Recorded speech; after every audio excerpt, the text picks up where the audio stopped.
The law of compensation in very clear terms: for everything that you have missed, you have gained something. Say it again. For everything that you have missed, you have gained something, and for everything that you gain, you lose something else. Like everything you're saying no to, you're saying yes to something else. Everything you say yes to, you're saying no to something else. Welcome to another episode of As a Man Readeth. This is Trey D. And Goolsby. Oh man, we have a great episode for you today. We are breaking open and giving you a little introduction of Outwitting the Devil by Napoleon Hill. Yo, Man. you got how many other books you got from Napoleon over there? I mean, I know you've read a few. I got Think and Grow Rich. Yeah. I want to say the 17 Laws of Success. I think that's the name of it. I think it's the Laws of Success. Yep. Those are the two. I think I'm looking at. Actually, I think I have this under. It's so what the audience doesn't know. You know this though. Like it's like there's books right here, like on my desk. There's books. Right. Two bookshelves right there. There's a bookshelf, two little small bookshelf right there, and there's books on the floor. This is my life right now. But my copy of Think and Go Rich is right here. What you got? And yeah, man. So I remember. I tell you what, I'll get it later. Okay. So I remember. I was like, yo. I think so. For everyone, we were trying to figure out. So what's the next? What we're gonna do for this season? And I was like, I never heard of that. I was like, where does this come from? Yeah. I was like, Napoleon Hill got a book called Outwitting the Devil? Yeah, bro. What? Yeah. I didn't even know where that even came from. So where did you even get that from? So I think I have a good amount of all of them, but I thought it was interesting because this came out. I think no, my mentor told me about it. He told me to pick it up, and I remember I was like, okay, all right, and I was like, I've never seen this, but so keep in mind this book didn't come out till 2011. Right, so right. It's still fairly recent considering how old most of Napoleon's books are, right? And so imagine, so this is kind of interesting that we got it now. It's been hidden since like 1938 because it was it could have been published back then, but it wasn't. And so yeah, he told me about it, and I was like, oh yeah, let me check it out. So I started reading it, and I was like, oh man. So I remember when we were trying to figure out what's the next books set of books. I was like, you got to get this one. Yeah. So, and I was first introduced to Napoleon Hill, ironically, I don't know if it's ironically, but through my brother. He had this huge book. No. That was my other friend Jamal. That was the second time I was introduced to Napoleon Hill. The first time I was introduced to him, my brother had to Think and Grow Rich because he wanted to be rich at a young age. He was like, I want to be rich. Oh, you can't be rich. I'm sorry, Greg. I'm so sorry. I didn't know no better. I was under the 98%. Y'all gonna learn in just a minute. I'm gonna tell my little brother you can't be rich. Why would I say something like that? That's crazy. And now he's probably the richest out of all brothers, right? He had the right mentality. But for those who don't know, man, you're right.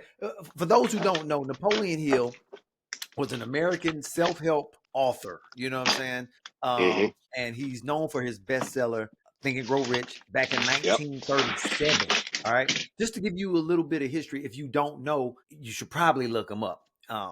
Especially in the time today, he's an individual where no victim in him at all. It's like you can figure this thing out if you follow these sets of rules, if you have a definiteness of purpose, and we'll get into all that later. But I wanted y'all to have a little information on Napoleon Hill before we start talking about these next few chapters. We're going to jump into chapters 1 through 3, and we're just going to.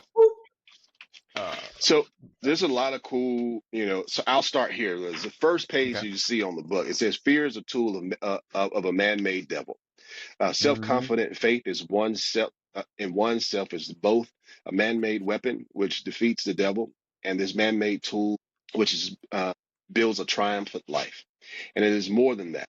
It's the link to the irresistible forces of the universe, which stand behind it. A man who does not believe in failure and defeat as being anything but temporary experiences.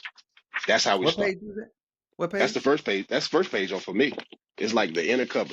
Oh, this, yeah. Yeah.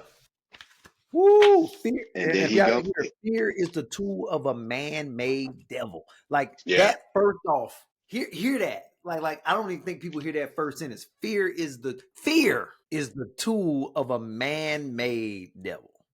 So that even throws us into, well, is the devil real? For sure. Yeah, I right. say for sure.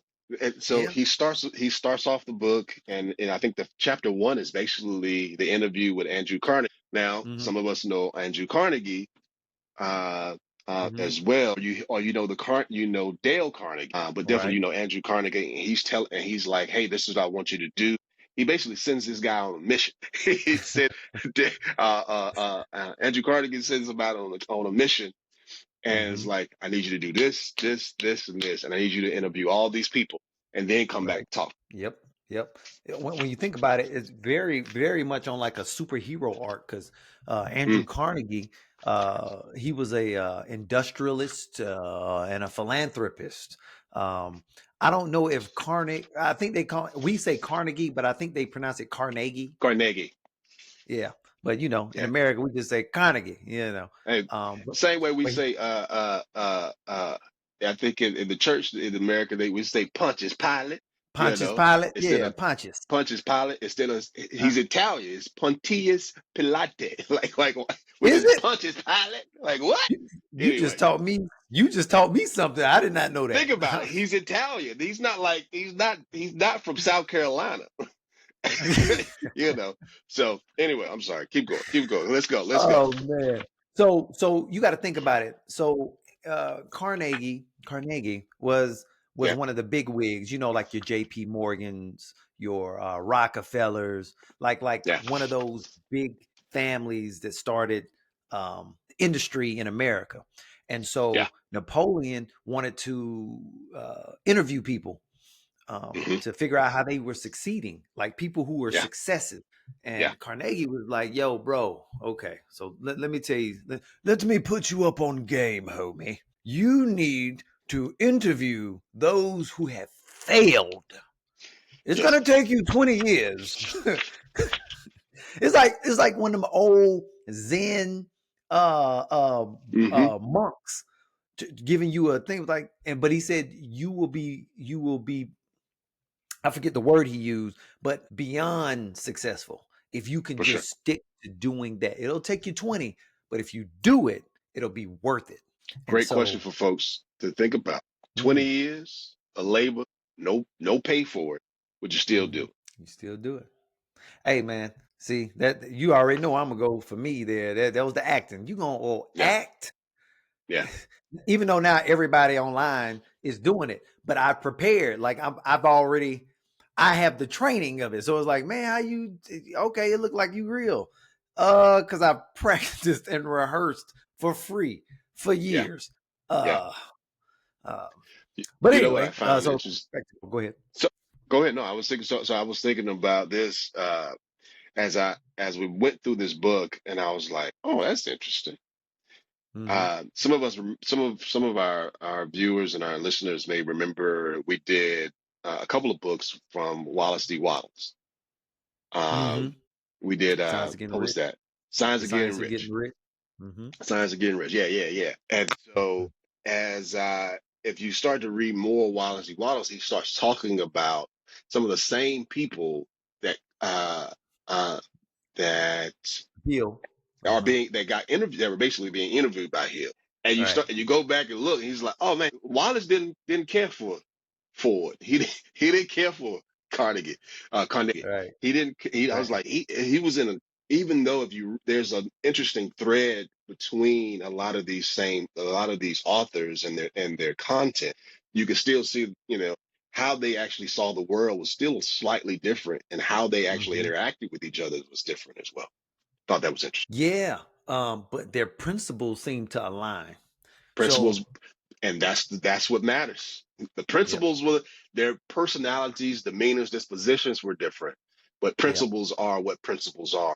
And so that thread of Think and Grow Rich, how to influence people, how to win friends and influence people. Mm-hmm. Even if you come, oh wait, well shoot, let's the richest man in Babylon. Let's see what else is there. We got some other stuff or some modern stuff like cybernetics. We could talk through that. Uh-huh. That's going to come up soon. uh it's just like the principle is still there. And that's what we keep hearing. We talk about certain bit, thinking in a particular way, moving in a certain way. Uh, in Napoleon Hill, he's like, you need definiteness of purpose. All right, well, let's jump in. Let's jump into chapter 1. I remember, or chapter 2. Where are we? Yeah. So basically, what in the first couple of chapters, just to make it really simple, is we learn who Napoleon Hill is. So we gave you what Carnegie sent him out on this mission, and him just having that's like I would think that's the equivalent of me being able to sit down with I know people anyway with Elon Musk and Musk saying, "Hey, in order for you to be successful, you can go this way," or for me personally, like a Myron Golden. I'm trying to think of all the people who are like success folks.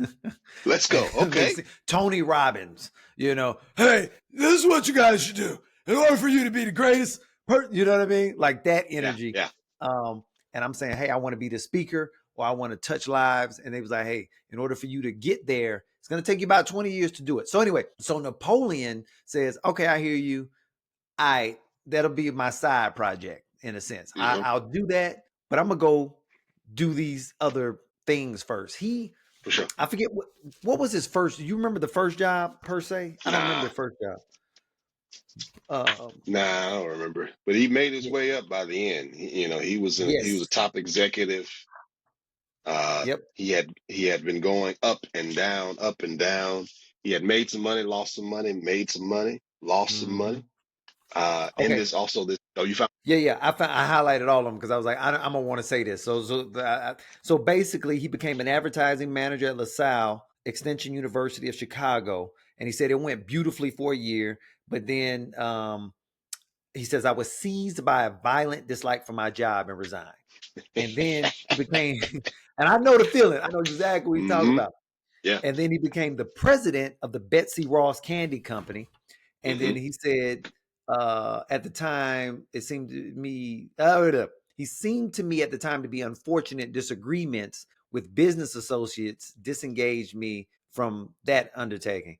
And then he went to be a part of Bryant and Stratton Business College, where he was where he taught in advertising and salesmanship. Then he left there and he began the publication of the Golden Rule magazine. And he made circulation $500,000. So in today's time, he would have made about $200K there. Then he left. I think he gave that company away. Then he went to go train salesmen, made a whole bunch of money, and then walked away from that. And it was a lot of, he was up here, but then he would get this feeling inside like, man, I'm done.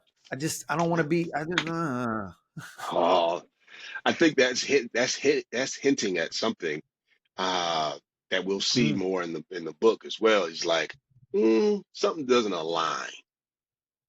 I'm not aligned right now. He keeps talking, and you'll see that kind of come about. Again, that definiteness of purpose.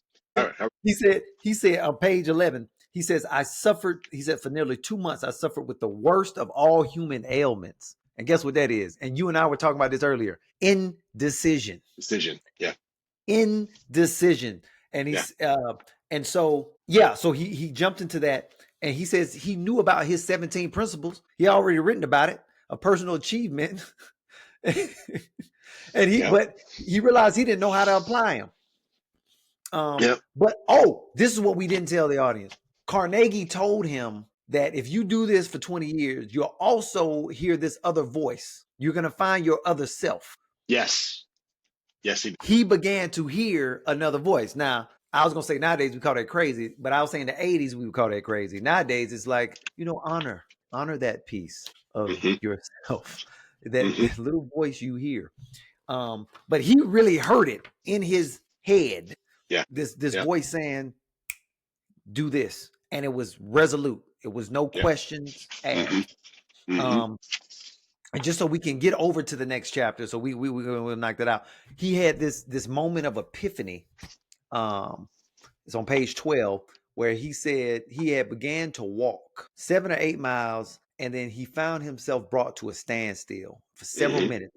Now, this is before text. This is for cell phones, a lot of electronics. So he's out in nature, and he says, I could hear the loud sound of some form of energy which was vibrating at a very high rate. Then my nerves became quiet, my muscles relaxed, and a great calmness came over me. The atmosphere began to clear, and as it did so, I received a command from within, which came in the form of a thought, as near as I can describe it. And I'm gonna jump down, and he says, my other self had awakened. And so first he was scared, and this was during Christmas Eve, because when he got back to the house, he recognized, like, oh man, tomorrow's Christmas. My kids ain't gonna have no gifts.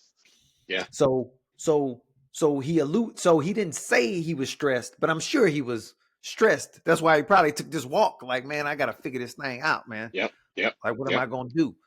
And how many of us have been going through something, similar? Oh, go. He says, because right, you keep going. He says, he goes back to the house and he starts writing. Right. Yes. And then he says, I think it's the second paragraph. He says, he wrote down this. He said, your mission in life is to complete the world's first philosophy of individual achievement.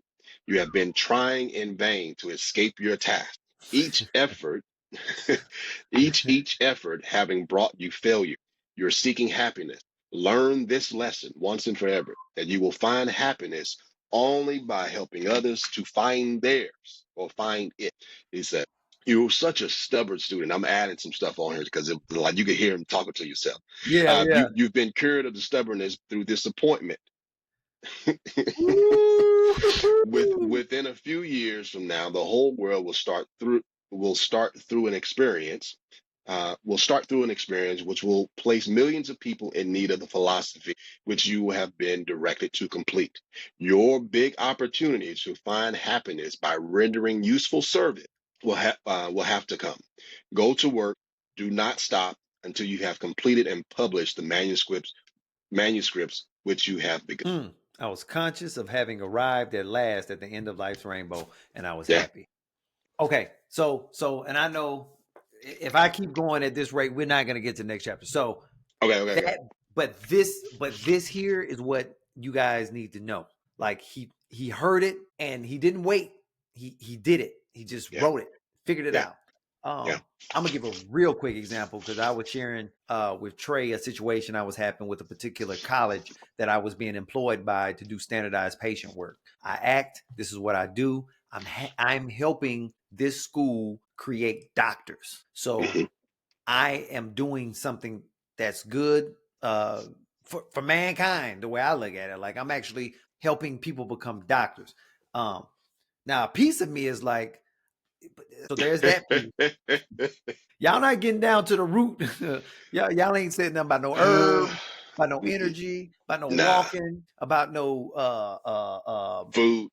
Yes. The diet is more so you are diagnosing for a symptom. Yes, thank you. And I'm learning that as I'm doing this. But anyway, long story short is they weren't paying me on time. Yet I am following all the rules that they have given me to follow. Be there 30 minutes early. Do not be on your phone during the day. We're inside all the time. Text every time you go from one place to another place. Like, very stringent, right? But when it comes to that money, it's like it get real loose real quick. You know what I mean? I mean, it's 30 minutes on time. I mean, 30 days. I don't know. It'll be there. It'll be there. Like, what? Right. Okay. So everything in me was screaming, bro, you cannot go back to work for them until they pay you. Yeah. But they were real quick to be like, hey, we need you this time. Do you accept? You have a date? And I'm like, cool. No. So no. I said, yes, I'll do it. But what I did was I then spoke to the director. I just went straight to the head. Hey, what's going on? This, that, and the third. Long story short is she let me know, like, yeah, you are right. You should get paid. And, and at the end of the day, she accounted for her part of it, but not for the part of I need to get paid on time. So that's almost like me saying, hey, yeah, I'll come. I'll be there on time when I can. But if I book a gig, I'm not going to be there. Yeah. And that's like, it's she she got customer service training. We want to acknowledge the challenge here. We do acknowledge that we want to acknowledge and apologize for the issue. right. But the second part of that is typically you have to rectify. You have to do something, not just acknowledge in that space. So, and Right. that's when you lose customers. It's not about, you got to compensate. You have to do something Mm, to make sure that because you're in a deficit, you got to bring that customer back up to at least being, back to level, baseline. so Yeah. the baseline, so they can at least be, not give you a negative, because right now you just acknowledge that they are this place, they're at that particular moment. That's what they kind of sound like they did to you. Yep. Yeah. And we had a good conversation. And what I realized was, and she broke down everything though. So I learned where the money was coming from. I Hmm. learned when they pay. Yeah. I learned who, again, I know where it's coming from, who was paying, the chain of command.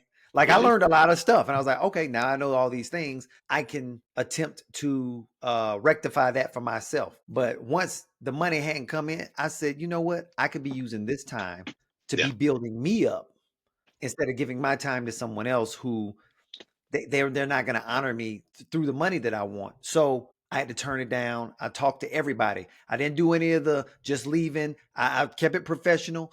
And there was an excitement I had to tell people, I'm not coming. I won't be back. Yeah. Because I would never have done that because I need the Yeah. money. Don't get me Yeah. wrong. In a particular way, well, I'm saying I speak life. So they would have to think like, man, I guess he's good. And I am, right? Yeah. But it didn't take away from people like, man, I need this job. I gotta hear. Like, but do you have a plan to move to get out of that, or are you just gonna stick in that? Because if you stay in that, you are now complicit. You know what's happening, and you are saying this is okay. Yeah. You know what I mean? Yeah. You perpetuate your own victimhood.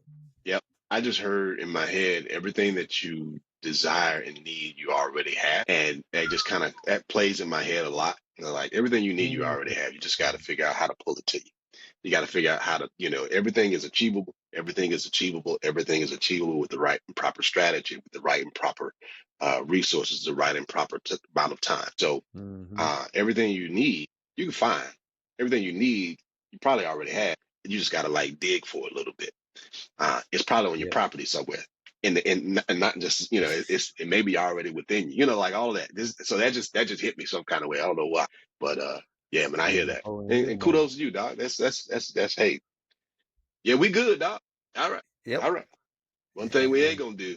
Oh man, when we get to the chapter, when you start let's talking get there. about, No, no, no, let's go it's not ahead. because it's like chapter 7. It's like chapter 7 when Oh, he's like, he start listing out oh yeah, yeah, like these, yeah, like yeah, it was like, oh yeah, that's what I'm talking about.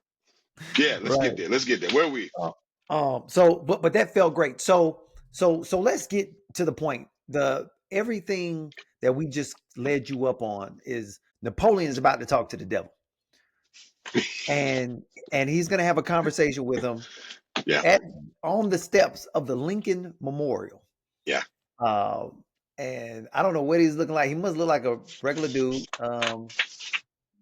And they sit down and talk. But before they talk, what I'm saying is he's giving us the whole story. He's basically co-signing his his own story. He's saying, hmm, "Look, dude, I know it's don't sound crazy, yeah, yeah, but this is what's happening. This is why the book wasn't published for 70 years. yeah, You see, but yeah, now we're in a time where, hey, you got people, you got all types of things, all right, types of beliefs going yeah, on. So you can believe that, you can believe this. So let's jump into it, man. So yeah. he finally So gets to sit down and talk to the devil. Go ahead. Mm-hmm. he does. Well, one thing I thought we were gonna hit on a little bit more of that other self piece because he starts to run Oh well, a let's talk. little Yeah, bit yeah. as he's discovering himself. He's like, oh, I Mm-hmm. got a whole new life about me. Right. I have a whole new faith has a whole new meaning to me, as he says in this book. Mm, And he starts to talk about this law of compensation yes. that Ralph Waldo Emerson coined or really focused on. He says that the law of compensation, and Blair clear terms. For everything that you have missed, you have gained. Like, hold up, say it again. For everything that you have missed, you have gained something, and for everything that you gain, you lose something else. It's kind of like when we remember when we was like a couple episodes ago, a couple of books ago. It's like everything you're saying no to, you're saying yes. You're saying yes to something else. Everything you say yes to, you're saying no to something else. And I'm like, oh man, it's so good. And it's like it's this law of I wrote down on in my notes here. It says it's like the law of unconscious rhythm. I don't know why I wrote that, but that's how I highlighted it. I was like, it was good. But he starts talking about this other self. My other self taught me how to. He says, I'm on page 43. He says, my other self has taught me to concentrate upon my purpose and to forget about the plan by which it is to be attained when I go to pray. Hold on. He said, what now? What that? He said, concentrate on the purpose, not necessarily the process of how it's going to happen. Yes, the purpose. Then he says the power which translates one's thoughts or desires into reality, has its source in infinite intelligence, which knows more about the plans than the one doing the prayer. The infinite intelligence knows way more about the plans than you do. Chill out, is what he's saying. The plan must be transmuted through self-effort action. He goes into some more a little bit later, but those are some of my highlights as we get to the actual interview. I was like, man, and I got more. It's like it was just going. I was like, hey, man, this boy good. He started. I was like, what is he? I don't remember him being a minister. Right. But I was like, this boy got some grounding on himself.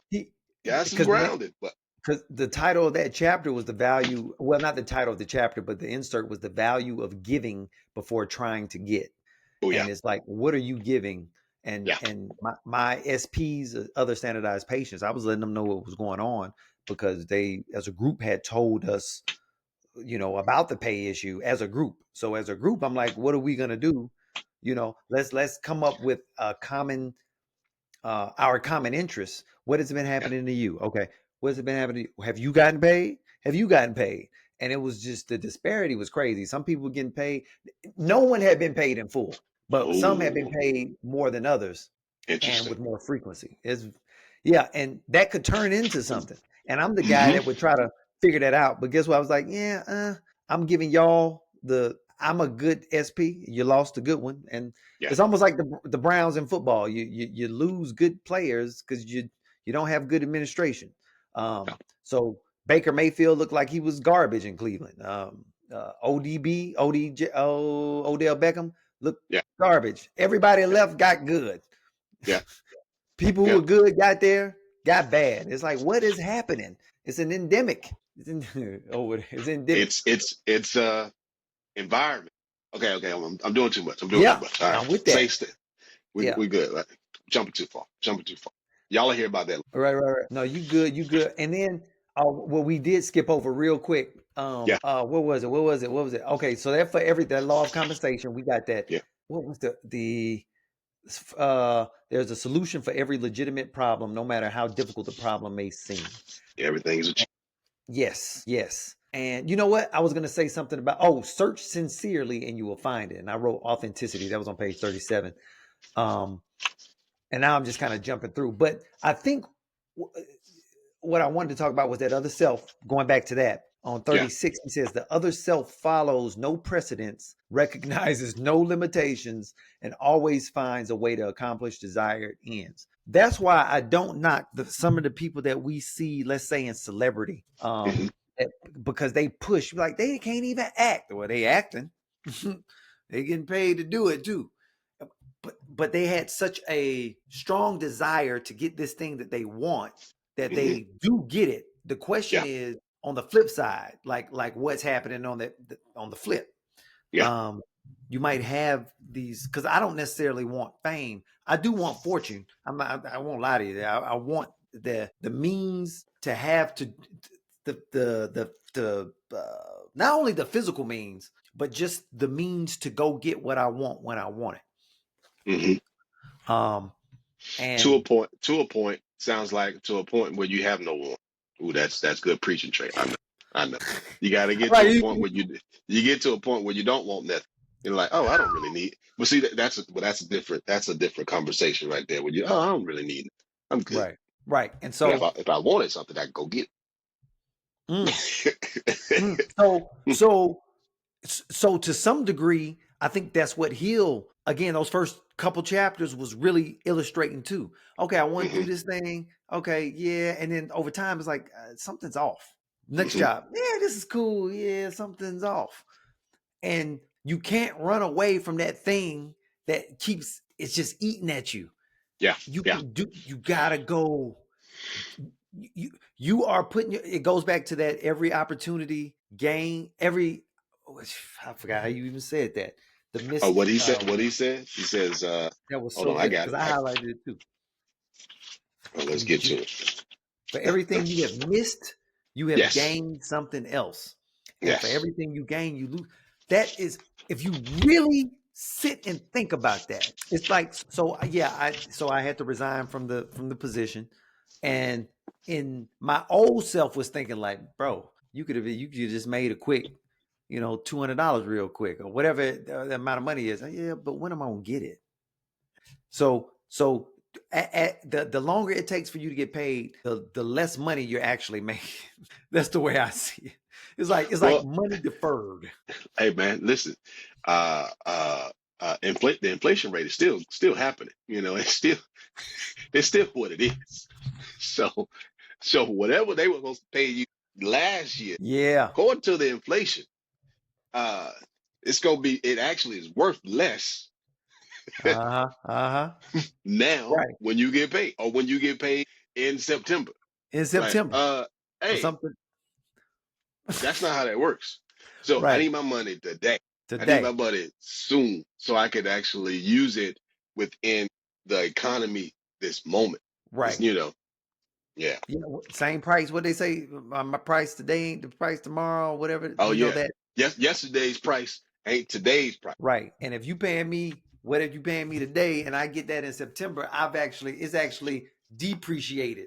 And That's what I'm saying. yeah, so let's appreciate if you're not gonna pay me for 45 days, there should be an interest rate on there or something Absolutely. of that nature. I like that. That should be a policy somewhere. You Yeah, know, it should or be. I mean, actually, it's in my contracts. So it's a late fee. That's what it is. Like, Yeah. listen, Yeah. you don't pay me in 30 days. There's a late fee, and it continues to. And you sign the Accrue. contract, so every certain amount of days, it's Yeah. going to go up a bump a little bit more. So Right. it behooves you to go ahead and pay sooner. Behooves. All right. Yeah, man. Man, So we say all these things yeah. to get us to the devil. To Are we get us. going to jump in? Or are we going to pause? Did you want to keep? I think we could do chapter 3. What? 5? Yeah, I do too. I I think we do come too. back. It's because Yeah. it's so much, y'all. Let me tell you, it's so much that we can jump in. But we're gonna try to keep them short, simple, and sweet for you. Yeah. Let's do We that. do encourage you to go ahead and pick up this. If this is your first episode, Yep. I want you to go ahead and pick up the book so you can read along with us. Let us know what your highlights are. What's coming to mind, what's resonating with you, what do you have some quibbles with. Let us know so that we can have a discussion online as well with you, and we'll keep going. Yeah. Give us all your kibbles and bits. How about that? He like throwing them quibbles. Like what? Them quibbles. I love it though. I Let me tell love you it. right One now. of my favorite words. Y'all could ask my son right now, like what he had to do this week, because I thought it was really important. It's like, hey, we got to start focusing on that vocabulary. That the vocabulary he needs to boost it. So Right. he had a spelling test yesterday. He had a spelling test day before yesterday. He had a Oh, spelling test okay. the day before, and it was Nice. only about 100 words or so. That's But it. he went through Ain't nothing. with the definitions. Tonight he's got another little test that about the definitions of all those words. Now my mom, I don't know if your mom did this, your parents did this as well. She used to have me read the dictionary. Oh, Yeah, wow. she used to Yeah. have like the big thick ones go through, not as punishment. Okay. She was saying it wasn't punishment, but I was like, this ain't fun. This is not the most. I had a Sega Genesis and a Nintendo. Like what we talk? Like I had time. Like I could be playing Duck Hunt right now, Right. and you got me going through the book. All the Yeah. A's. So Crazy. yeah, but Wow. vocabulary is important. hopefully he has a even better one than I as we get to age. Because it's good to learn the words, and then because that's a journey, and then the next journey is going to be how to use the words immediately. And that's that. Yeah, you can get on that journey. You're in a good space, because it's like knowing jab. I know how to do a jab. I know a straight. I know an uppercut. I know my hook. I know my overhand. I know my reverse, my back fist. And it's like, okay, now my seafood would say, "Good, you good, Ant, you're good. But you need to throw combinations." Yeah, hit him with a little, hit him with a teep or something. What you're gonna boom, boom. You counting out the numbers. 1, 2, 3. Right. 1, 2. Like, hey. Yeah, I feel you. I feel you. Good stuff. Hey, listen. So we're gonna continue this book. Next episode we're gonna jump into chapter 3. Pick up the book with us. Let's read along. Until next time, this is Trey D. And Goolsby. And as I always say, please continue to read. But as Goolsby says, just read a book. Catch y'all soon. Boom.